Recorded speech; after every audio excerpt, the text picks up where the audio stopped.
open your English grammar book, Grammar Trove, lesson number 2, pronouns, page number 27. In previous classes we have learned that what are pronoun, where and why we use pronouns in English grammar. Okay, previous classes में हमने सीखा हैं हम English grammar pronouns का use और कहाँ होते हैं and types of pronouns. Okay, हमने first type of pronoun, first pronoun now going to read about second type pronoun, demonstrative pronouns. Okay? So let's read the notes. ये बहुत easy है.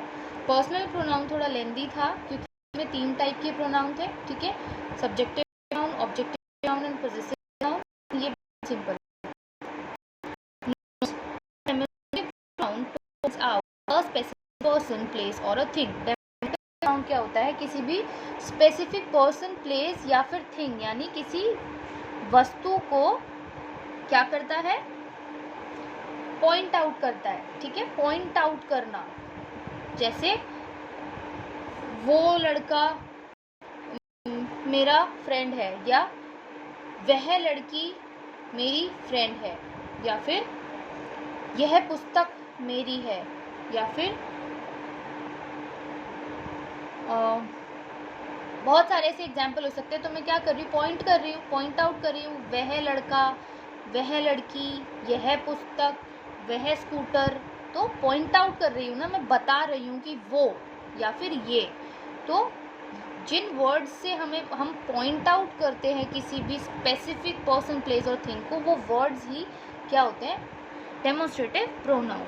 There are 4 demonstrative pronouns, this, that, these and those. Only 4 he demonstrative pronoun है. कौन कौन से? This, that, these and those. ये चारों use कैसे होते हैं? बहुत सिंपल है. सबसे पहले तो सिंगुलर एंड प्लूरल समझिए. नियर एंड फार को भूल जाइए. सिंगुलर एंड प्लूरल समझिए. सिंगुलर मतलब एक, प्लूरल मतलब 2 या 2 से ज़्यादा. ठीक है. अब अगर कोई चीज़ नियर यानी पास में है और सिंगुलर है तो उसके लिए हम किसका यूज करेंगे? दिस का. ठीक है, नियर है और सिंगुलर है. जैसे आपकी ये बुक मेरे पास है, ठीक है, और एक ही है, तो इसके लिए हम यूज करेंगे this. This book is mine. ठीक. नेक्स्ट एक चीज और, ये जो दिस है ये पास के लिए है, सिंगुलर है. ठीक है, लेकिन अगर कोई चीज़ पास है लेकिन सिंगुलर नहीं है, प्लूरल है यानी बहुत सारी है. जैसे मेरे पास यहाँ बहुत सारी बुक्स रखी है, लेकिन पास तो है, नियर है, बट बहुत सारी है यानी नियर है लेकिन प्लूरल है, तो हम दिस की जगह दीज का यूज़ करेंगे. ठीक है, पास में कोई चीज़ है, अगर वो सिंगुलर है, एक है तो दिस, 2 से ज़्यादा है या 2 है तो दीज. ठीक है, पास के लिए, नियर के लिए. अगर वही चीज़ सिंगुलर है लेकिन मुझसे दूर है, हमसे दूर है, तो फार है, फार मतलब दूर, तो हम किसका यूज़ करेंगे? सिंगुलर के लिए दैट का. और अगर जो दूर चीज़ है वो बहुत सारी है यानी प्लूरल है तो दोज का. क्लियर? नियर हो कोई चीज़ सिंगुलर में तो दिस, फार हो सिंगुलर में तो दैट. अगर वो चीज़ प्लूरल है लेकिन नियर है तो दीज, फार है तो दोज. ठीक है, this, these, that, those. That singular, those plural. For example से आपको और अच्छे से क्लियर होगा. I had some delicious muffins yesterday. These ones are even better. यहाँ पर क्या बोला कि मैंने कल बहुत डिलीशियस मफिन्स खाए, लेकिन ये तो और भी बेटर हैं. यानी पास में मफिन्स हैं और यहाँ पर मफिन्स हैं, मतलब एक मफिन की बात नहीं हो रही है, बहुत सारे मफिन्स हैं. सो प्लूरल है लेकिन पास में है, प्लूरल है और नियर है, तो हमने क्या यूज़ किया? These ones are even better. Okay, next example देखिए. Those action figures belong to me. वो एक्शन फिगर्स यानी बहुत सारे एक्शन फिगर्स हैं, बहुत सारे टॉयज़ की बात हो रही है, तो प्लूरल है. क्लियर? वो एक्शन फिगर्स यानी पास में नहीं है, दूर है, जिसे हम पॉइंट आउट कर रहे हैं. प्लूरल है और फार है, तो इसलिए हमने क्या यूज किया, those action figures belong to me. Clear? Worksheet 4 देखिए और अच्छे से आपको क्लियर होगा। The sentences given below have some errors. Correct them by using the appropriate demonstrative pronoun.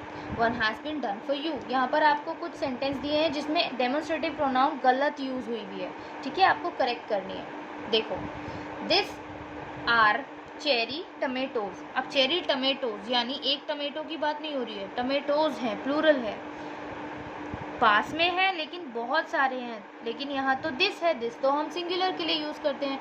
तो कोई चीज पास है और प्लूरल है तो हम क्या यूज करेंगे, these. Okay, these. So these are cherry tomatoes. Next is those is Ronnie's new tennis racket. अब यहाँ पर दोज इज क्या है, टेनिस रैकेट। रोनी के जो टेनिस रैकेट हैं वो दूर तो हैं लेकिन बहुत सारे टेनिस रैकेट नहीं है, एक ही है, ठीक है। तो क्या यूज होगा, दोज आपका यहाँ पर इनकरेक्ट है, यहाँ पर करेक्ट क्या यूज होगा, दैट। टेनिस रैकेट के बारे में तो बता रहे हैं कि वो रोनी के नए टेनिस रैकेट है लेकिन सिंगुलर है, सो यहाँ पर दैट आएगा। सो आप इसको रीराइट कर लीजिएगा, that is Ronnie's new tennis racket. एक आपको इससे भी यूज पता चल सकता है कि इनकरेक्ट है। देखो, इज क्या है, सिंगुलर के लिए यूज करते हैं, ठीक है, और यहाँ पर दोज है जो प्लूरल के लिए यूज हुआ है, तो ऑब्वियसली यहाँ पर दैट यूज होगा, ठीक है। Next is that books belong to Neena.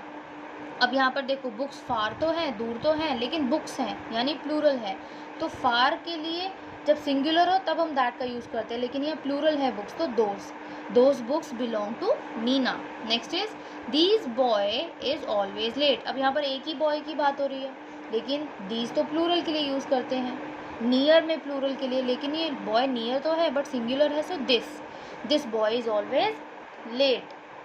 Next is that are the buses that need repair. अब यहाँ पर देखो, बसेस, बहुत सारी बसेस की बात हो रही है, एक तो है नहीं। दैट हम फार के लिए यूज करते हैं लेकिन सिंगुलर के लिए, ठीक है, और यहाँ बसेस है, प्लूरल है, तो फार में प्लूरल के लिए हम यूज करते हैं those are the buses that need repair. Rewrite कर लीजिएगा। Next is identify and tick right the demonstrative pronoun in each of the given sentence. यहाँ पर आपको जो क्वेश्चन दिए हैं इनमें डेमोन्स्ट्रेटिव प्रोनाउन टिक करना है, ठीक है। ये आपका आंसर बता ही देती हूँ, होमवर्क का आंसर लिखा ही हुआ है। देखो, दीज आर माई ड्रेसेस, यहाँ पर इस पूरे सेंटेंस में डेमोन्स्ट्रेटिव प्रोनाउन क्या है, दीज, ठीक है, तो दीज के आगे टिक कर लो। दोज आर हिज वैन्स, यहाँ पर दोज है डेमोन्स्ट्रेटिव प्रोनाउन, तो दोज के आगे आप टिक कर लीजिए। Next is that is a beautiful वास। वास क्या है, नाउन है, किसी चीज़ का नाम है। ब्यूटीफुल भी क्या है, नाउन है, ठीक है। दैट आपका डेमोन्स्ट्रेटिव प्रोनाउन है, so tick right. Now last one is this is my PC. अब यहाँ पर दिस क्या है, डेमोन्स्ट्रेटिव प्रोनाउन है, ठीक है। दिस, दैट, दीज, दोज, ये चार ही डेमोन्स्ट्रेटिव प्रोनाउन होते हैं। क्लियर समझ आया? कोई डाउट, कोई क्वेरी हो तो आप मुझसे पूछ सकते हैं। नेक्स्ट क्लास में हम थर्ड टाइप का प्रोनाउन रीड करेंगे, which is reflexive pronoun. Clear?